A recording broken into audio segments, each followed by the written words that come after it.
Customer Azam. Singapura. Orang Singapura.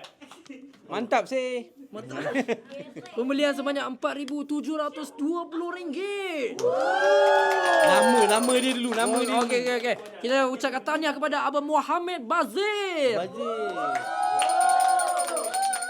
Okey, kita try. Risau Azam. Asyik. Risau. Okay, Abang Bazir ada kat situ ke? Kalau ada boleh tak? Tengah main pickleball. Alamak, Abang Bazir. Angkat aku kejap boleh bang? Hello, Assalamualaikum. Waalaikumsalam. Abang Muhammad Bazir.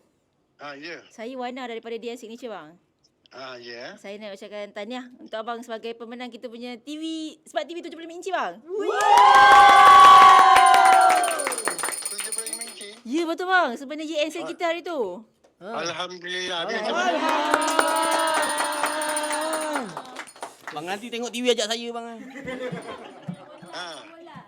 Ni Tahniah bang. kena beli tiket lagi ni.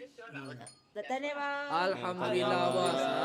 Kita nak ucapkan tahniah lah kepada Abang Muhammad Bazir sebab dah dapat kita punya Smart TV 75 inci bersama dengan kempen year end sale kita hari tu. Betul.